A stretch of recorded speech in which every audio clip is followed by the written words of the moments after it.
गौतम बुद्ध के ही जीवन की एक कहानी से कार्यक्रम का शुभारंभ करते हैं। गौतम बुद्ध के जीवन में बहुत सारी घटनाएं हुई है। उसमें की एक महत्वपूर्ण घटना है, गौतम बुद्ध एक शहर के बाहर एक पेड़ के नीचे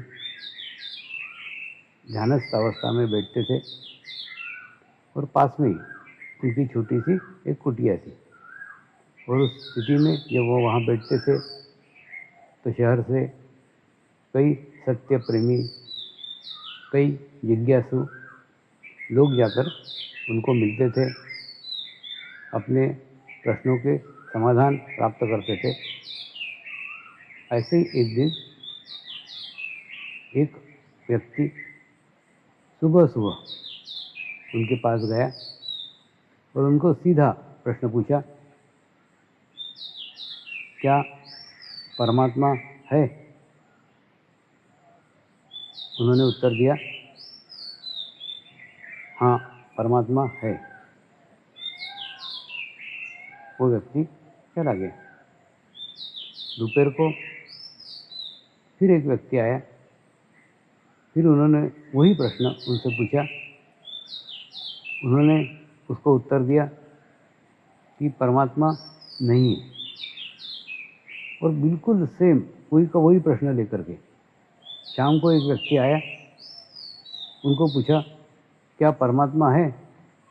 उन्होंने उसका कोई भी उत्तर नहीं दिया, आंखें बंद कर ली और ध्यान की अवस्था में चले गए। थोड़ी देर के लिए वो व्यक्ति भी ध्यान की स्थिति में चला गया और थोड़ी देर बाद वो उठा, उसने गौतम बुद्ध को नमस्कार किया और चला गया। ये तीनों घटनाएं, उनका एक शिष्य था आनंद, जो सदैव उनके साथ रहता था। उसने तीनों घटनाएं देखी। वो एक भ्रम की स्थिति में पड़ गया कि वास्तव में क्या है। किसी को बोलते हैं परमात्मा है, किसी को बोलते हैं परमात्मा नहीं है, और किसी को कुछ भी नहीं बोलते। तो उसके मन में खूब जिज्ञासा हुई, इतनी जिज्ञासा हुई कि वो रात भर ठीक से सो नहीं पाया। और दूसरे दिन सवेरे उठ करके उन्होंने सीधे उनको प्रश्न पूछा, कल रात भर मैं सो नहीं पाया, आप किसी को बोलते हैं परमात्मा है, किसी को बोलते हैं परमात्मा नहीं है, और किसी को कुछ भी नहीं बोलते, तो वास्तव में सही उत्तर क्या है? गौतम बुद्ध ने उत्तर दिया, पहली बात तो दूसरे की बातें सुनना नहीं चाहिए, एक। दूसरा, तुझे लगता है कि मैंने अलग अलग उत्तर दिए, मैंने बिल्कुल अलग अलग उत्तर नहीं दिए, मैंने सबको एक ही उत्तर दिया। देखिए, जो सबसे पहले व्यक्ति आया था, जिसको मैंने कहा कि परमात्मा है, वो वास्तव में नास्तिक था। भगवान पे उसका बिल्कुल भी विश्वास नहीं था, और उसके बाद उसको कोई अनुभव नहीं था, कोई अनुभूति नहीं थी कि परमात्मा नहीं है। लेकिन फिर भी उसके उस धारणा को तोड़ने के लिए मैंने उसको कहा परमात्मा है। दूसरा, दोपहर को जो व्यक्ति आया था वो आस्तिक था, और उसके बाद में उसके बावजूद भी उसको भी परमात्मा की कोई अनुभूति नहीं थी, परमात्मा का कोई अनुभव नहीं था, और एक अंधश्रद्धा रख करके वो परमात्मा को मान रहा था। इसलिए उसको उत्तर दिया मैंने, परमात्मा नहीं है। और तीसरा जो व्यक्ति आया था वो ना तो आस्तिक था, ना वो नास्तिक था, वो ना जिज्ञासु था। वो जानना चाहता था सत्य क्या है, क्या परमात्मा है, क्या परमेश्वर है? तो कुछ नहीं, मैंने उसको कहा परमेश्वर अपने ही भीतर है, परमात्मा अपने ही भीतर है। आप भीतर की ओर चले जाओ, आपको परमात्मा की अनुभूति हो जाएगी। सही बात है। आज हजारों सालों से लोग परमात्मा परमात्मा परमात्मा कह रहे हैं, लेकिन क्या वास्तव में परमात्मा बाहर है, जो उसको बाहर खोज रहे हैं? देखिए, कई लोग भगवान को खोजने के लिए अनेक प्रयास करते हैं, अनेक प्रयत्न करते हैं, लेकिन मुझे जो मेरे जीवन में अनुभव आए वो अनुभव ये कहते हैं कि शरीर के प्रयत्न से, शरीर के प्रयास से कभी भी परमात्मा नहीं मिलता। जैसे बचपन से ही मेरी परमात्मा की खोज प्रारंभ थी, परमात्मा को ढूंढना प्रारंभ था, लेकिन उसके बावजूद भी मुझे कभी भी प्रयासों से परमात्मा नहीं मिला। किसी ने बोला यज्ञ करो तो परमात्मा मिल जाता है, तो यज्ञ किया तो भी परमात्मा नहीं मिला। किसी ने बोला पूजा करो, पूजा करने से परमात्मा मिल जाता है, तो मैंने पूजा की, घंटों पूजा की, तो भी परमात्मा नहीं मिला। किसी ने बोला इतना इतना जाप करो, जाप करने के बाद में परमात्मा मिलता है, तो मैंने हजारों लाखों बार जाप किया, लेकिन उसके बावजूद भी परमात्मा नहीं मिला। तो जिसने परमात्मा को पाने के लिए जो जो रास्ते बताए, जो जो मार्ग बताए, वो सभी मार्ग, सभी रास्ते मैंने अवलंब किए, लेकिन सभी रास्ते, सभी मार्ग अवलंब करने के बाद भी परमात्मा नहीं मिला। यानी कहीं पे भी कोई शांति, कोई अनुभव ऐसा नहीं आया कि मुझे परमात्मा प्राप्त हो गया। लेकिन जब मनुष्य के प्रयत्न असफल हो जाते हैं तो मनुष्य का अहंकार टूट जाता है और उसके बाद में ये मैं नहीं कर सकता, ये मुझसे नहीं हो सकता, ये अनुभव आने लग जाता है। ऐसा जब अनुभव आता है तब मनुष्य उस अज्ञात शक्ति के शरण में जाते हैं जिसको परमात्मा कहते हैं। फिर प्रार्थना का उदय होता है। वास्तव में देखा जाए ना तो प्रार्थना आध्यात्मिक स्थिति को बढ़ाने के लिए बहुत बड़ी मार्गदर्शक है, लेकिन वो प्रार्थना किसी भय से नहीं होनी चाहिए कि परमात्मा मेरा ये बुरा नहीं हो जाए, परमात्मा मेरे साथ ये बुरी घटना नहीं हो जाए। ऐसे भय से की गई प्रार्थना सही प्रार्थना नहीं है, क्योंकि भय का संबंध आपके शरीर के साथ है। तो जबकि प्रार्थना का संबंध आपके शरीर के साथ है ही नहीं। दूसरा, किसी लालच में कुछ मिलना चाहिए, कुछ पाना चाहिए, इस भाव के साथ भी कभी कोई प्रार्थना नहीं करनी चाहिए। क्यों? क्योंकि पाना, मिलना चाहिए, ये सब भाव शरीर का है, तो शरीर के भाव के ऊपर प्रार्थना नहीं की जाती है। प्रार्थना की जाती है आत्मा के भाव के ऊपर। तो पूर्ण आत्मा के भाव से मुझे लगता है जीवन में एक ही प्रार्थना करना चाहिए।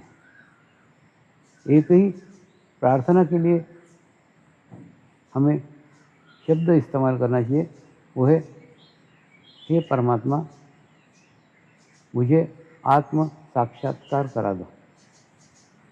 हे परमात्मा मुझे आत्म अनुभूति करा दो। हे परमात्मा मुझे आत्म समाधान प्रदान करो। देखिए, ये सब शब्द एक ही जगह, एक ही ओर, एक ही दिशा में आपको ले जाएंगे। आपको ऐसे माध्यम की ओर लेके जाएंगे जो माध्यम आपको अनुभूति करा सकता है। मेरे भी जीवन में जब सारे प्रयत्न असफल हो गए, तब यही प्रार्थना करना चालू की, यही प्रेयर करना चालू की कि मेरे जीवन में परमात्मा का वो रूप, परमात्मा का वो माध्यम कब आएगा? जब मुझे परमात्मा की प्राप्ति होगी, जब मुझे परमात्मा का समाधान प्राप्त होगा।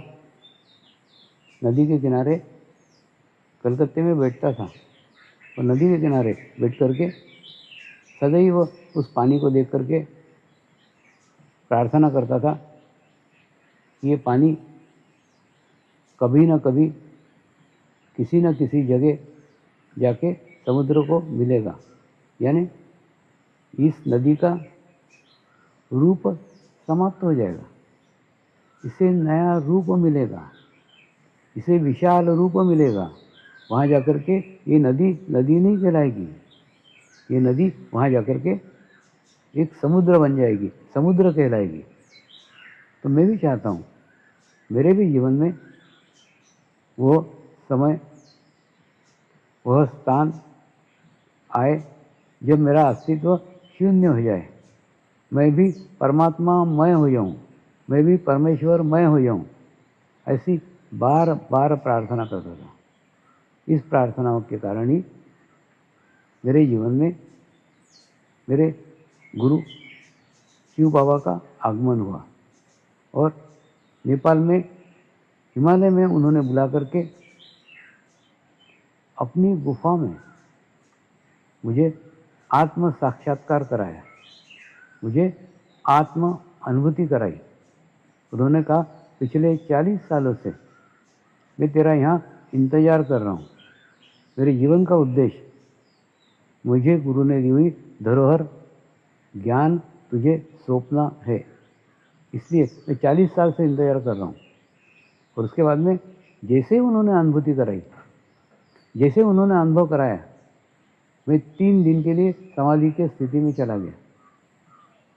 वो क्षण, वो अनुभूति मुझे जीवन भर याद है। मुझे भी लगता है प्रत्येक साधक ने अपने जीवन में वो क्षण, वो अनुभूति को बार बार याद करना चाहिए। जैसे हमारा चित्त उस क्षण पे जाता है, वो हमारे जीवन का टर्निंग पॉइंट है।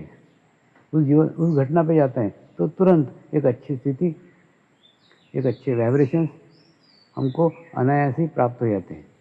तो जैसे ही उन्होंने अनुभूति कराई, उसके बाद में वो परमात्मा नहीं थे, वो परमेश्वर नहीं थे, मेरे ही तरीके सामान्य 2 हाथ और 2 पैर के व्यक्ति थे। उसके बावजूद भी, जबकि ये विश्वास लेके मैं चला था कि परमात्मा कोई शरीर हो ही नहीं सकता, क्योंकि मेरी नानी कहा करती थी, परमात्मा अविनाशी है, परमात्मा कल भी था, परमात्मा आज भी है और परमात्मा कल भी रहेगा।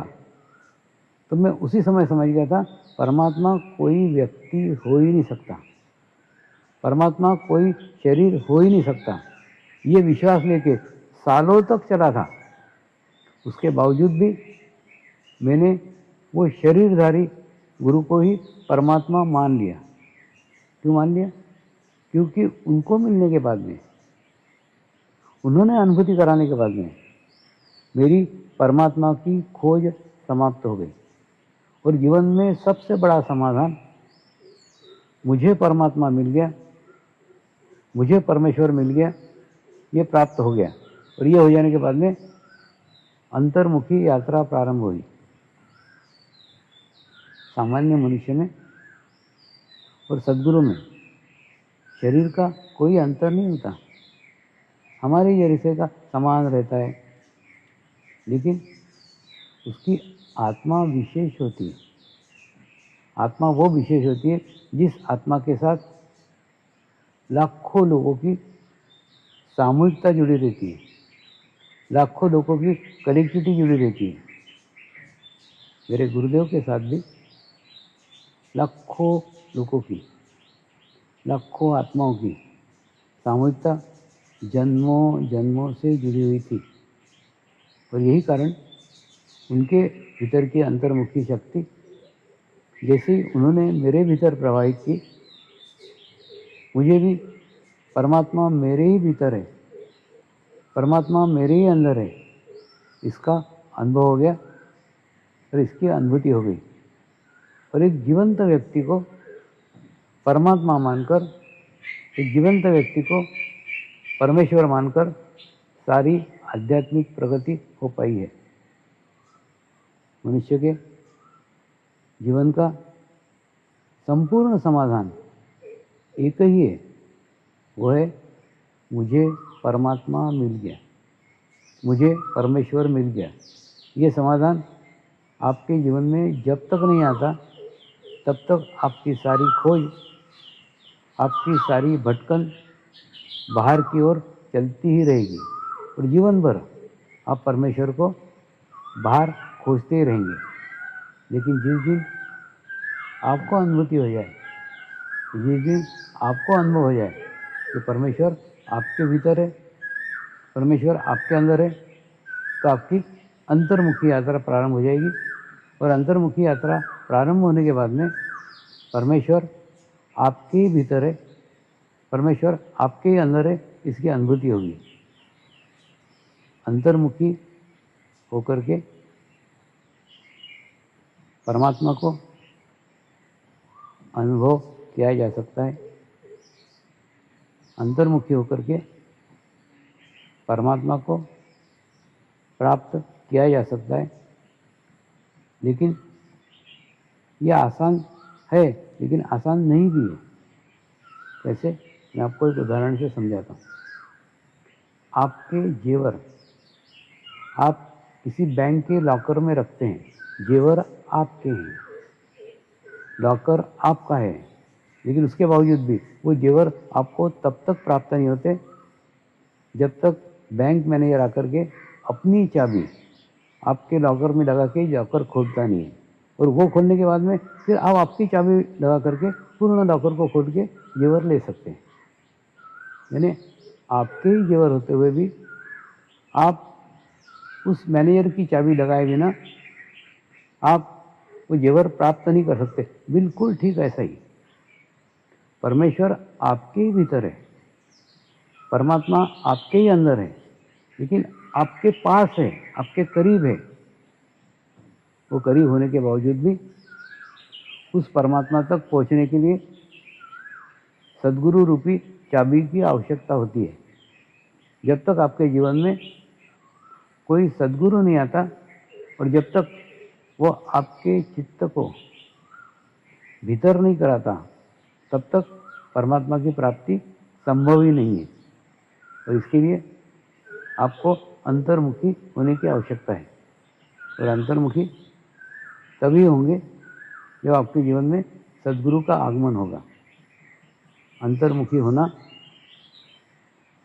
और अंतर्मुखी होकर के परमात्मा की प्राप्ति करना, परमेश्वर की प्राप्ति करना, यह योग का प्रमुख उद्देश्य है। जब यह प्राप्ति हो जाती है तो धीरे धीरे धीरे, इसमें चमत्कार कुछ नहीं है, इसमें मिरेकल्स कुछ नहीं है। जो भी होता है वो एक क्रमबद्ध तरीके से, वो एक लयबद्ध तरीके से होता चला जाता है। देखिए, ये योग यानी आत्मा का परमात्मा के साथ योग। और ये योग होने के बाद में आपके शरीर का भाव धीरे धीरे धीरे धीरे धीरे धीरे कम होना प्रारंभ हो जाता है। और आपके शरीर के अंदर आपके आत्मा का भाव धीरे धीरे धीरे धीरे बढ़ना प्रारंभ हो जाता है। और प्रारंभ होने के बाद में आपके जीवन की सभी समस्याओं का निदान योग है। देखिए, योग एक ऐसा माध्यम है जिसके माध्यम से आपके जीवन की सभी समस्याओं का हल है। क्यों?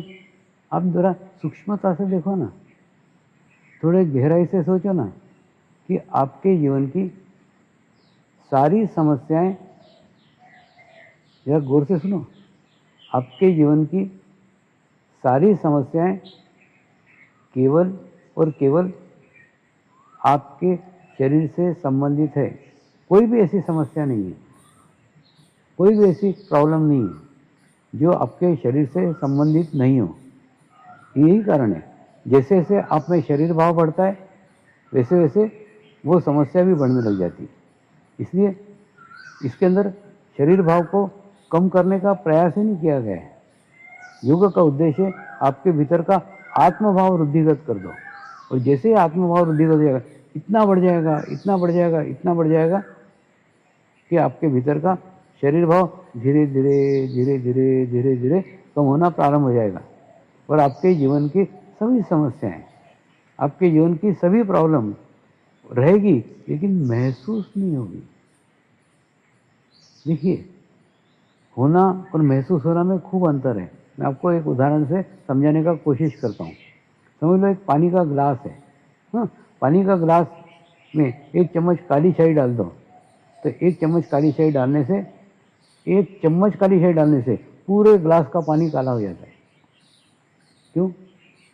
क्योंकि ग्लास के अंदर पानी कम है और कम पानी को पूरी काली एक चम्मच काली शाही प्रभावित कर सकती है, काला कर सकती है। लेकिन वही एक चम्मच काली शाही आप जाकर के गंगा नदी में डाल दो तो काली शाही कहाँ चली गई आपको पता भी नहीं चले। तो वहाँ जाके वो काली शाही क्या गोरी हो जाएगी, सफ़ेद हो जाएगी? नहीं, वो वहाँ पे भी काली रहेगी, लेकिन उसका अस्तित्व नगण्य हो जाएगा। बिल्कुल ठीक ऐसा ही अगर आप योग करते हो तो योग करते हो यानी आपकी आत्मा परमात्मा के साथ समरस हो जाती है। तो समरस होने के बाद में आपका अस्तित्व नगण्य हो जाता है। तो फिर आपकी समस्याएं, आपके प्रॉब्लम, आपका शरीर का ही अस्तित्व नगण्य हो गया। तो शरीर से संबंधित जितनी भी समस्या है, आपके जीवन के जितने भी प्रॉब्लम्स हैं, सभी प्रॉब्लम नगण्य हो जाएंगे, यानी उनका अस्तित्व शून्य हो जाएगा, उसका महत्वहीन हो जाएगा। क्यों? क्योंकि आपके अंदर आत्मभाव वृद्धि हो जाएगा। योग का क्षेत्र खूब विशाल है, खूब बड़ा है। देखिए, एक तो मनुष्य के भीतर का शरीर भाव कम करके आत्मभाव को वृद्धित करना और उसके जीवन के सभी समस्याओं का निदान करना, यह योग का क्षेत्र है। दूसरा, मनुष्य को धर्म जागृत करना। धर्म यानी आप जो सोच रहे हो ना, हिंदू धर्म, मुस्लिम धर्म, क्रिश्चियन धर्म, मैं इन धर्मों की बात ही नहीं कर रहा हूँ। ये धर्म नहीं है, ये उपासना की पद्धतियाँ हैं। हो सकता है आपकी उपासना की पद्धति अलग हो सकता है मेरी उपासना की पद्धति अलग हो, हम दोनों की उपासना की पद्धतियाँ भले ही अलग हो, लेकिन हम दोनों का धर्म एक ही है। हम दोनों मनुष्य हैं, इसलिए इसके अंदर मनुष्य धर्म जागृत होता है। यहाँ धर्म का आशय उस ज्ञान से है क्या करना चाहिए और क्या नहीं करना चाहिए। इसका ज्ञान आपको आपके भीतर से ही होना प्रारंभ हो जाता है। फिर आप जीवन में क्या करना चाहिए, क्या जीवन में क्या नहीं करना चाहिए, इसका संपूर्ण ज्ञान उपदेशों से नहीं, आप आपके भीतर से, आपके अंदर से प्राप्त करते हैं। आपकी आत्मा ही इतनी सशक्त हो जाती है, इतनी स्ट्रांग हो जाती है कि वही आपका गुरु बन जाती है। हम जैसे अच्छा भोजन करते हैं तो उससे हमारा शरीर सशक्त होता है, तंदुरुस्त होता है, ताकतवर होता है। करते हैं ना, हम शरीर को तंदुरुस्त करने के लिए, शरीर को मजबूत करने के लिए, शरीर को स्ट्रांग करने के लिए व्यायाम करते हैं, उसके बाद में योगासन करते हैं। लेकिन कभी आत्मा को स्ट्रांग करने के लिए कुछ करते हैं क्या? नहीं, आत्मा को स्ट्रांग करने के लिए ध्यान करने की आवश्यकता है। ध्यान के माध्यम से जैसे आपके भीतर का आत्मभाव जागृत होगा, वैसे वैसे आपका आत्मा सशक्त होगा, स्ट्रांग होगा। तो स्ट्रांग होकर के फिर आपको सही गाइडेंस करेगा।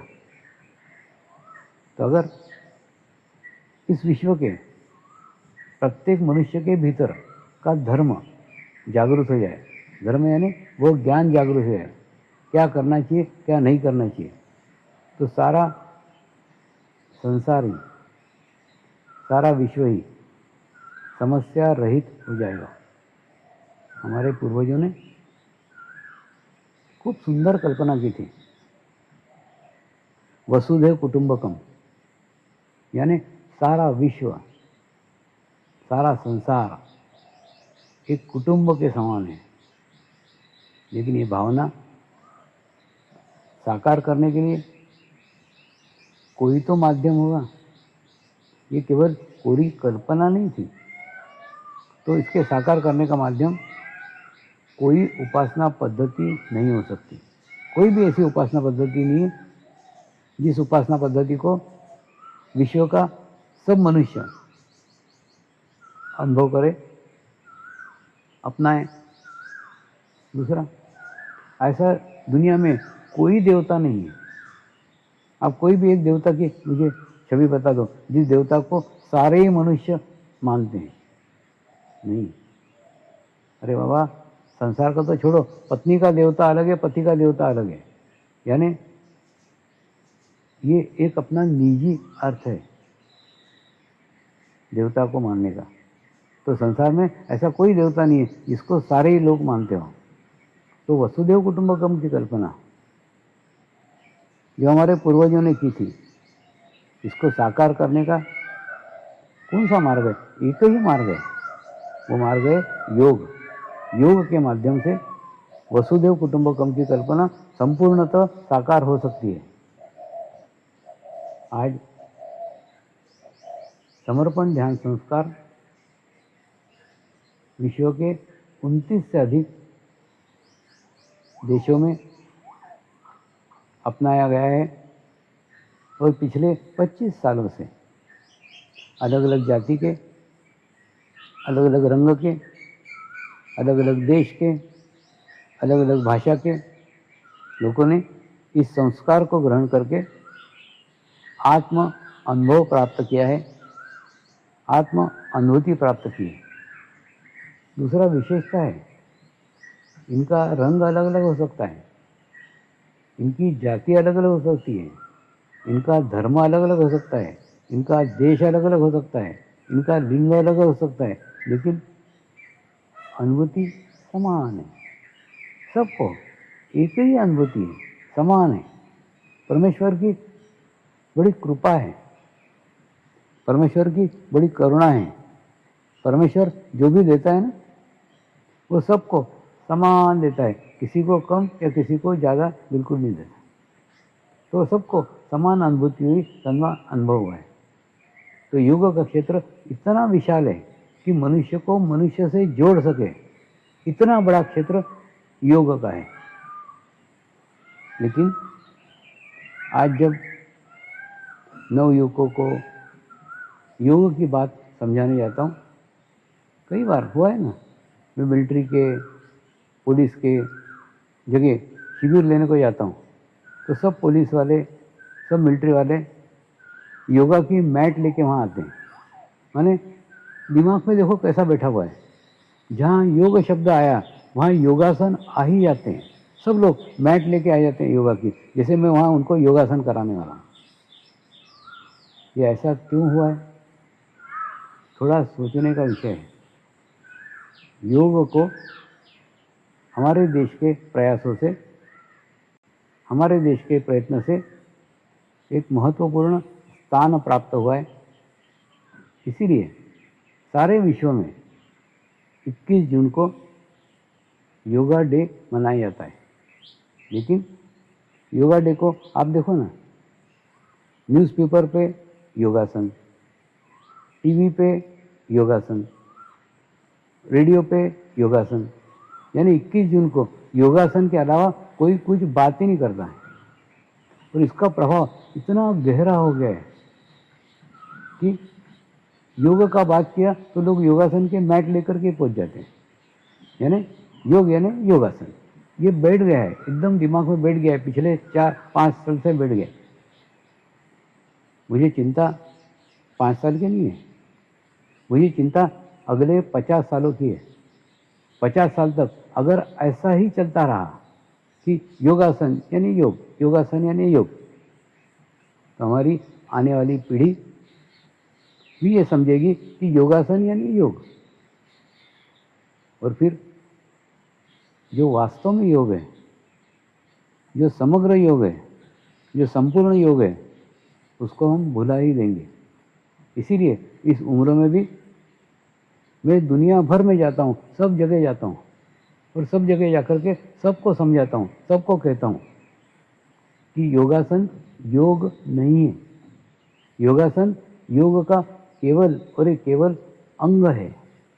देखिए, एक कहानी थी ना कि 5 अंधे मित्र घूमने के लिए गए और किसी मंदिर के प्रवेश द्वार पे उनको एक हाथी नजर आया, और एक मित्र ने हाथी के सूंड को हाथ लगाया और कहा, अरे मैंने हाथी को संपूर्ण जान लिया है, हाथी ना अजगर जैसा है।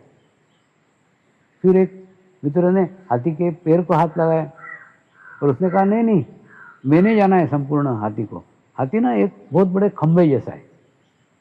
उसके बाद में तीसरे मित्र ने हाथी को कान को हाथ लगाया और उसने कहा, अरे तुम दोनों गलत हो, मैंने हाथी को जाना है, हाथी ना एक बहुत बड़े सुपड़े जैसा है। चौथे मित्र ने हाथी के विशाल पेट को हाथ लगाया और उसने कहा, तुम सब गलत हो, वास्तव में हाथी का तो बड़ा विशाल रूप है, वो तो एक पहाड़ जैसा है। पांचवें मित्र ने हाथी के पूंछ को हाथ लगाया और कहा, तुम सब गलत हो, हाथी को तो मैं जान रहा हूं, अरे हाथी तो एक रस्सी जैसा है। पांचों मित्रों ने हाथी के केवल और केवल एक अंग को स्पर्श करके, केवल और केवल एक अंग को जान करके हाथी के पूर्ण रूप की कल्पना कर ली थी, लेकिन वो केवल एक अंग था। फिर एक व्यक्ति वहाँ से गुजर रहा था, उसने पांचों लोगों की बातें सुनी और उनको हाथी के विशाल रूप का वर्णन करके बताया, आपने जो जो अंग को छुआ था ये पांचों अंग हाथी के हैं, लेकिन हाथी का पूर्ण स्वरूप इस प्रकार से है। इस प्रकार से उन्होंने वर्णन करके उसको बताया।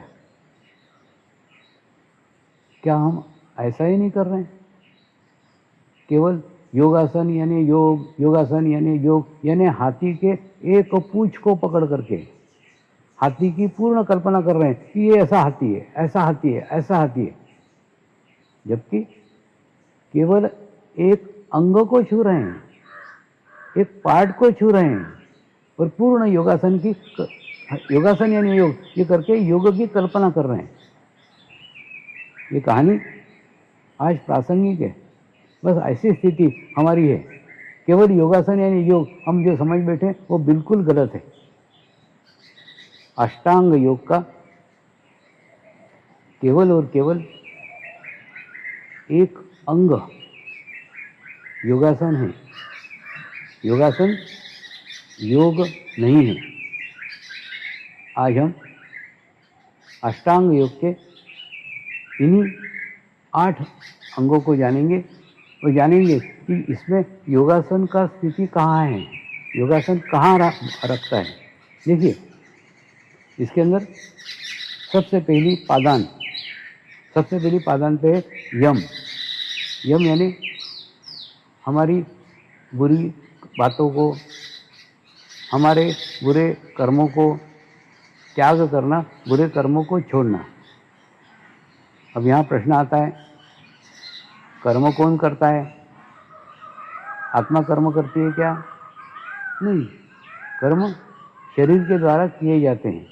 यानी ये भी विचार, ये भी पादान शरीर भाव से संबंधित है कि कर्मों का त्याग करना, बुरे कर्मों का त्याग करना, ये यम है। उसके ऊपर की पादान पे आएंगे तो आएगा नियम। नियम यानी अच्छे कर्मों को करना, उसका एक नियम बनाना कि मैं अच्छे कर्म करूंगा या अच्छे कर्म मैं करूंगी, ये नियम बनाना। अच्छे नियमों को पालन करना, अच्छे कर्मों को करने के लिए नियम बनाना। लेकिन फिर वहाँ पे भी मैं है ना कि मुझे अच्छे कर्म करने का है, अच्छे कर्मों के साथ अपने आप को जोड़ने का है, तो फिर वहाँ पे शरीर भाव विद्यमान है ही। उसके बाद में उसकी तीसरी पादान आती है। तो तीसरी पादान पे आसन। आसन यानी शरीर को स्वस्थ रखने के लिए किए जाने वाले क्रियाएं। क्या उद्देश्य है? अब उद्देश्य को देखो। आसन का उद्देश्य शरीर को स्वस्थ रखना, यानी फिर शरीर आ गया और जहाँ शरीर आ गया वहाँ शरीर भाव आ गया, तो यहाँ पे भी शरीर भाव है, यहाँ पे भी शरीर है। इसके ऊपर और चौथी पादान पे अगर हम जाएं तो फिर आता है प्राणायाम। प्राणायाम यानी श्वास और प्रश्वास जो हम ले रहे हैं उनको संतुलित करना, उनको बैलेंस करना। श्वास कौन ले रहा है? शरीर। श्वास कौन छोड़ रहा है? शरीर। श्वास पे चित्त कौन रख रहा है? मैं सांस पे चित्त रख रही हूँ, मैं सांस पे चित्त रख रहा हूँ, मैं सांस नियंत्रित कर रहा हूँ। यानी मैं यहाँ पे भी विद्यमान है और जहाँ पे मैं विद्यमान है वहाँ पे शरीर भाव आया ही ना। और इसके बाद में अगर हम पांचवी पादान पे जाते हैं तो आता है प्रत्याहार। प्रत्याहार यानी मैंने मेरे जीवन में जो बुरी आदतें अपनाई हुई है, जो पूरे कर्म मेरे हाथ से हो रहे हैं, उनका त्याग करना। तो आदतें किसने अपनाई हैं? शरीर ने। बुरे कर्म कौन कर रहा है? शरीर। तो उनका त्याग करना यानी फिर शरीर का संबंध तो आया ही ना। तो शरीर का संबंध आया तो शरीर भाव आया। तो यहाँ पे भी मैं का विद्यमान है ही ना, शरीर का भाव है ही। इसके ऊपर के पादान पे आते हैं तो वो है धारणा। धारणा है अपने मन को धीरे धीरे धीरे धीरे किसी एक माध्यम पे, किसी एक स्थान पे, किसी एक बिंदु पे अपने मन को एकाग्र करना धारणा है। अपने चित्त को, मन को एकाग्र करना धीरे धीरे धीरे धीरे धीरे धीरे धीरे धीरे। लेकिन यहाँ पे भी जहाँ करना आया वहाँ करता आया, और जहाँ करता आया वहाँ शरीर भाव आया, और जहाँ शरीर भाव आया वहाँ योग नहीं। तो यहाँ पे भी कर्ता का भाव है। और इसके बाद धारणा के ऊपर अगर हम जाते हैं तो ध्यान यानी मन को एकाग्र करना, चित्त को एकाग्र करना, और फिर लग जाए। अगर निर्विचार स्थिति प्राप्त हो जाए, अगर शून्य का स्थिति प्राप्त हो जाए तो ध्यान यानी ध्यान भी करना है। ये सब होने के बाद में कर्ता का भाव है। यहाँ पे भी पूर्णत्व नहीं है। और इसके भी ऊपर की स्थिति है समाधि। तो समर्पण ध्यान संस्कार एक ऐसा संस्कार है जिसके माध्यम से आपको सीधी सीधी समाधि प्राप्त हो जाती है। देखिए, तो जो हम हमारे जीवन में आसन को महत्व दे रहे हैं, वो आसन इन अष्टांग योग की तीसरी पादान है, बस, बाकी कुछ नहीं। लेकिन हम बाकी पादानों का बात ही नहीं कर रहे हैं। देखिए, हो सकता है हम पैदा होने के बाद में प्राइमरी में गए, लेकिन प्राइमरी 5 साल से प्राइमरी में ही। अरे आगे नहीं बढ़ोगे क्या? प्राइमरी से मिडिल में जाओगे, मिडिल से हाई स्कूल में जाओगे, हाई स्कूल से कॉलेज में जाओगे, लेकिन एक ही दिशा जा रहे हैं। योगासन यानी योग, योगासन यानी योग। योगासन का मैं विरोधी नहीं हूँ। देखिए, योगासन योग में सहायक है, एक अंग है, उसको महत्व दो, लेकिन उतना ही जितना आवश्यक है। और ये प्रचार बिल्कुल मत करो कि योगासन योग है, क्योंकि ऐसा करके हम अपने अज्ञानता का तो प्रदर्शन कर ही रहे हैं और दूसरों को भी ज्ञान से वंचित कर रहे हैं। इसलिए इस उम्र में भी मैं पूरे विश्व भर में घूम घूम के बता रहा हूँ कि योगासन योग नहीं है। योगासन योग का केवल और केवल एक अंग है, केवल और केवल एक भाग है। भारत के प्रयासों से योग को एक महत्व प्राप्त हुआ है। तो हमारा कर्तव्य है, हमारा दायित्व है कि हम समूचे संसार को, सारे विश्व को समग्र योग का ज्ञान कराएं।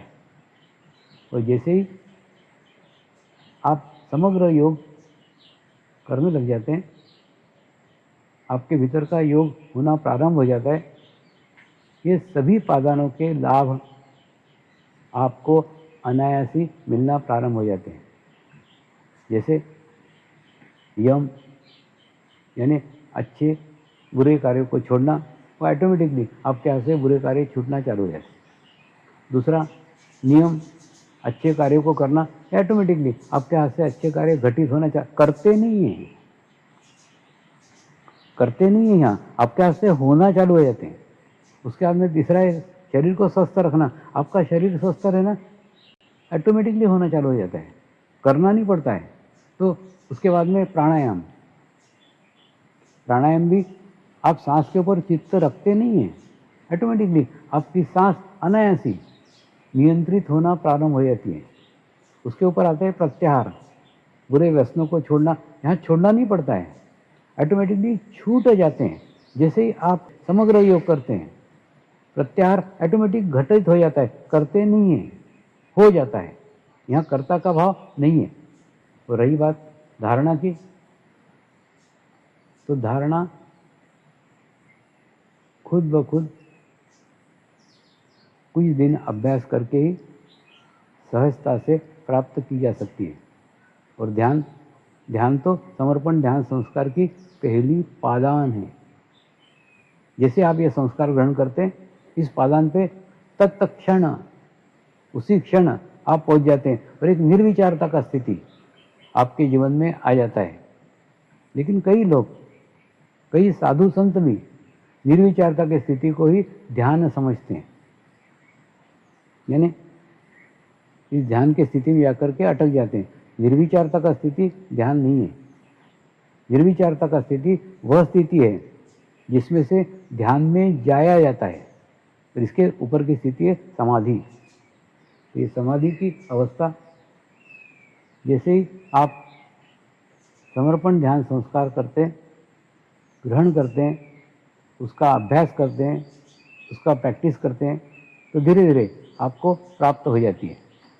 दूसरा, इसमें करने का कुछ नहीं है। देखिए, कुछ तत्व रहते हैं, कुछ बातें रहती हैं जिसके ऊपर प्रत्येक डिपेंड रहते हैं। प्रत्येक पद्धति ये पद्धति नहीं है, ये एक संस्कार है, सूक्ष्म संस्कार है। हुआ ना, एक बार इसी आश्रम में, इसी यज्ञशाला में जैन मुनियों का शिविर हुआ। 8 दिन का शिविर हुआ। 8 दिन के पश्चात वो जैन मुनियों ने कहा, स्वामी जी, ध्यान की 3 पद्धतियाँ हैं। एक पद्धति है सांस के ऊपर चित्त रखना, उस पद्धति से भी आपने ध्यान नहीं कराया। दूसरी पद्धति है भस्त्रिका प्राणायाम करके ध्यान करना, उस पद्धति से भी आपने नहीं सिखाया।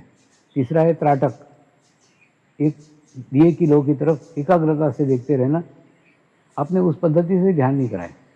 आपने तो कुछ भी नहीं कराया। फिर हमको जो अनुभूति हुई है, हमको जो अनुभव हुआ है, हम दूसरे को कैसे बताएं? लोग पूछेंगे किस पद्धति से सीख के आए, तो हम क्या बताएं? मैंने उनको कहा, ये ध्यान की पद्धति नहीं है, ये एक पवित्र आत्मा पे किया गया संस्कार है, कुछ नहीं। आपके आत्मा ने सामूहिकता में इच्छा प्रकट की कि आपको अनुभूति होना चाहिए, आपको अनुभूति हुई, तो ये एक संस्कार है। और ये संस्कार एक मंत्र के ऊपर आधारित है। आपको आश्चर्य होगा, ये मंत्र एकदम सिंपल, एकदम साधा है। मेरे बचपन में ना, मेरे अंदर एक आवाज़ चलती थी, मैं एक पवित्र आत्मा हूँ, मैं एक शुद्ध आत्मा हूँ। बस इसी को मंत्र बना दिया। और मंत्र बनाने के बाद में, मंत्र सिंपल है, लेकिन उसके पीछे मेरी 60 साल की साधना है, और उसके साथ लाखों लोगों की सामूहिकता है, लाखों लोगों की कलेक्टिविटी है। तो इस मंत्र के माध्यम से आप ये संस्कार ग्रहण कर सकते हो। प्रश्न आता है, आज जहाँ कोरोना महामारी की इतनी विश्व स्तर की समस्या समूचे विश्व में ऐसे समय इस समर्पण ध्यान संस्कार को ग्रहण करने की क्या आवश्यकता है। देखिए, जब भी कभी कोई प्राकृतिक विपदा आती है, जब भी कोई भूकंप आता है, जब भी कोई महामारी आती है, अगर आप परमात्मा में संपूर्ण विश्वास रखते हैं तो आप ये समझ लो,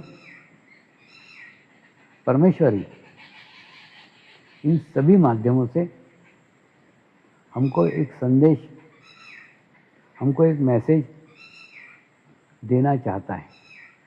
देखिए ना, जैसे हमने देखा कि आज अलग अलग जाति के, अलग अलग धर्म के, अलग अलग देशों के अलग अलग आंदोलन चल रहे हैं और मनुष्य अपना अस्तित्व अलग अलग अलग कर रहा है और मनुष्य के भीतर की मनुष्यता समाप्त हो रही है। हो सकता है वो जाति के कारण हो रही हो, वो धर्म के कारण हो रही हो, वो देश के कारण हो रही है, तो सब मनुष्य समान हैं, एक जैसे हैं। यही मैसेज, यही संदेश परमात्मा आपको इस महामारी के माध्यम से दे रहा है। अब देखो ना, महामारी किसी भी देश के, किसी भी जाति के, किसी भी धर्म के, अमीर को, गरीब को, किसी को भी नहीं छोड़ती। महामारी सबको समान रूप से हो सकती है, होने की संभावना है। यानी अपने भीतर की मनुष्यता को जागरूक करने की आवश्यकता है। अति विचार करके हमने जो एक वैचारिक प्रदूषण इस वातावरण में फैला के रखा हुआ है और उस वातावरण के कारण सारा विश्व ही भयभीत है। इसलिए आवश्यकता है ऐसे समय उसमें से अपना अस्तित्व अलग करने की। देखिए, जहाँ एक प्रकार के विचार सब लोग कर रहे हैं, वो विचार क्या है? भय का विचार, डर का विचार। मुझे वायरस नहीं हो जाए, मुझे तकलीफ नहीं हो जाए, मुझे बीमारी नहीं हो जाए। सब लोग एक ही विचार कर रहे हैं। तो ऐसे लोगों के बीच में अगर हम रहेंगे तो हमको भी ये विचार आना स्वाभाविक है ना, कि उसमें से अपना अस्तित्व अलग करने के लिए। देखिए, अलग करने के लिए कह रहा हूँ, यानी मैं आपको कोई हिमालय जाने को नहीं कह रहा हूँ। मैं कह रहा हूँ आप आपके ही घर में रहो, आपके परिवार में रहो और परिवार में रह के आपका अस्तित्व अलग करो। अस्तित्व अलग करो यानी शरीर भाव रहित अस्तित्व बनाओ। तो समर्पण ध्यान संस्कार से ये अस्तित्व कुछ दिन के अभ्यास के बाद आपको ही आपका अनुभव होना प्रारंभ हो जाएगा। दूसरा, परमेश्वर को खोजने के लिए, परमात्मा को खोजने के लिए लोग अलग अलग तीर्थ क्षेत्रों में जाते हैं, अलग अलग धामों की यात्रा करते हैं, अलग अलग स्थानों की यात्रा करते हैं।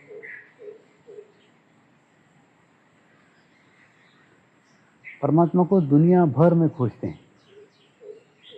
केवल उनकी खोज निज धाम को होकर होती रहती है। निज धाम में नहीं जाएंगे। परमेश्वर अपने ही अंदर है, परमात्मा अपने ही अंदर है, लेकिन अंदर के परमात्मा को छोड़ के बाहर परमात्मा खोजेंगे। तो जैसे संत कबीर ने कहा है ना, मुझको कहाँ ढूंढे रे बंदे, मैं तो तेरे पास हूँ। शिरडी के साईं बाबा ने कहा है, परमात्मा तुम्हारे भीतर है, तुम्हारे अंदर है, उसको बाहर मत खोजो। कई संतों ने कहा, कई बुद्ध पुरुषों ने कहा, हमको अनेकों जन्मों में इन संतों का, इन बुद्ध पुरुषों का सानिध्य प्राप्त हुआ। हमने इनके दर्शन भी किए, हमने इनके प्रवचन भी सुने, लेकिन जो अंतर यात्रा प्रारंभ होना चाहिए थी वो नहीं हो पाई। वो अगर हो जाती तो परमेश्वर को बाहर खोजने की, परमेश्वर को बाहर ढूंढने की आवश्यकता ही नहीं रहती। परमेश्वर को आप आपके भीतर अनुभव करते हैं।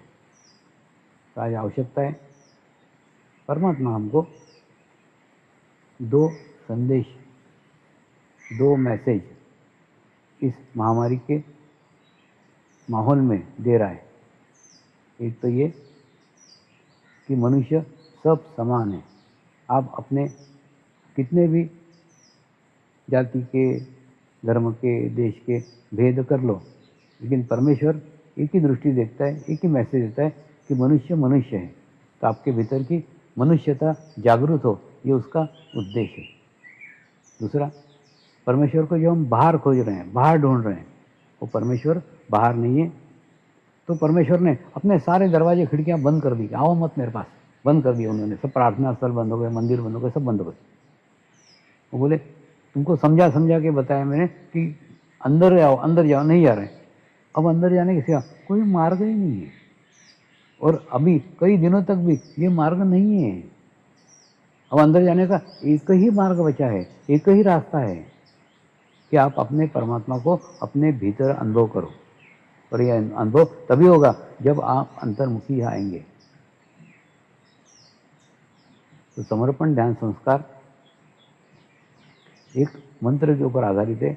वही मंत्र से आज लाखों लोग ध्यान करते हैं, लाखों लोग मेडिटेशन करते हैं। आइए चलें हम उसी पद्धति से ध्यान करें। देखिए जैसे मैं बैठा हूँ ना, ऐसे आप लोग भी बैठिए। और अगर आप कुर्सी पर भी बैठे हैं तो आप जमीन पर बैठ जाइए। आपका ना मूलाधार चक्र, जमीन को स्पर्श होना अत्यंत आवश्यक है। तो उससे आपके नकारात्मक विचार, आपकी बीमारियां, सब भूमि माता शोषित करके आपको संतुलित करेगी, आपको बैलेंस करेगी। उसके बाद में आपका जो ये वाला पार्ट है ना, ये वाला पार्ट आप आपके तालू भाग पे रखिए इस प्रकार से, और हल्का सा उसमें दबाव दीजिए। हल्का सा दबाव देके 3 बार उसको क्लॉकवाइज घुमाइए। मनुष्य का स्वभाव है कि जहाँ हम हाथ लगाते हैं ना, हमारा चित्त वहाँ चला जाता है। तो हमारा भी चित्त वहाँ चला जाना चाहिए। वहाँ एकदम स्थिर कर लीजिए उसको, चित्त को वहाँ स्थिर करके एकदम धीरे धीरे धीरे धीरे हाथ को नीचे ले आइए, एकदम आहिस्ता आहिस्ता।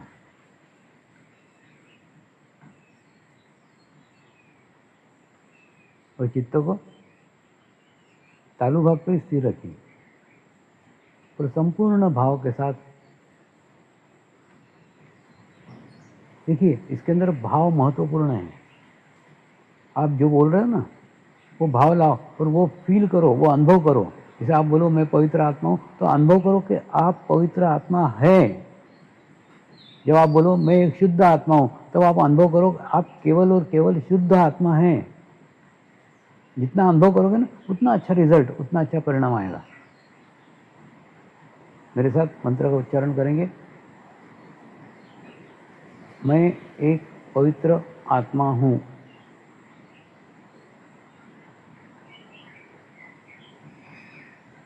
मैं एक शुद्ध आत्मा हूँ।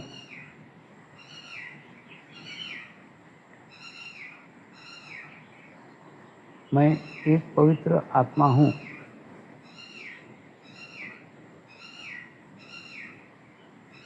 मैं एक शुद्ध आत्मा हूँ।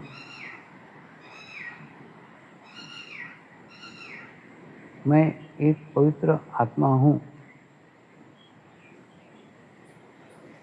मैं एक शुद्ध आत्मा हूँ।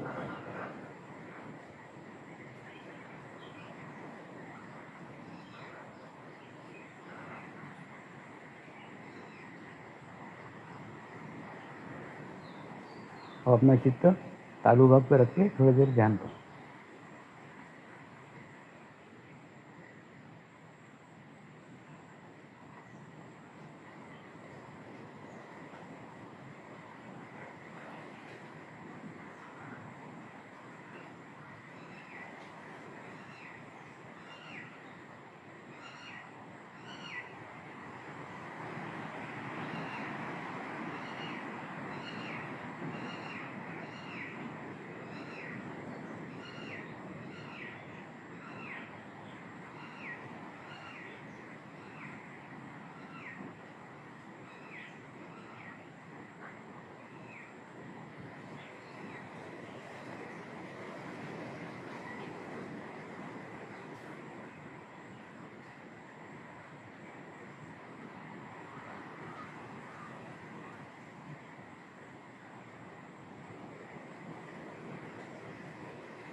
अब हम प्रार्थना करेंगे, हे परमात्मा, कृपया मुझे आत्म साक्षात्कार प्रदान करने की कृपा करें। हे परमात्मा, कृपया मुझे आत्म साक्षात्कार प्रदान करने की कृपा करें। हे परमात्मा, कृपया मुझे आत्म साक्षात्कार प्रदान करने की कृपा करें। तो आपको आपके शरीर में क्या अनुभूतियाँ होती हैं, जरा चित करें।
देखिए, समय अभाव में हमने यहाँ पे कुछ मिनट ही ध्यान किया, लेकिन आपको इस प्रकार से रोज 30 मिनट ध्यान करने का है। 30 मिनट रोज आप 45 दिन करके देखो ना। 45 दिन में आपके 22.5 घंटे जाएंगे, लेकिन 22.5 घंटे में आपकी दुनिया बदल चुकी होगी। एक सकारात्मक वातावरण, सकारात्मक चेंज आपके जीवन में आएगा। और दूसरा, ध्यान करते समय हो सकता है आपका शरीर विरोध करे, आपको खुजाल छूटे, आपको खांसी आए, आपको उबासी आए। शरीर ने कितना भी विरोध किया तो भी एक संकल्प करो कि मुझे ध्यान करना ही है, मुझे ध्यान पूर्ण करना है। तो उठने का नहीं जब तक आधा घंटा नहीं हो जाए। दूसरा, कितने भी विचार आए, विचारों को रोकने का कोशिश नहीं करने का। विचारों का केवल निरीक्षण करो, कौन से विचार आ रहे हैं, कौन से विचार जा रहे हैं। आप देखोगे जैसे आपका चित्त विचारों में जाएगा ना, धीरे धीरे धीरे विचार कम हो जाएंगे। और तीसरा, आपकी बुद्धि कितना भी आपको डाइवर्ट करने की कोशिश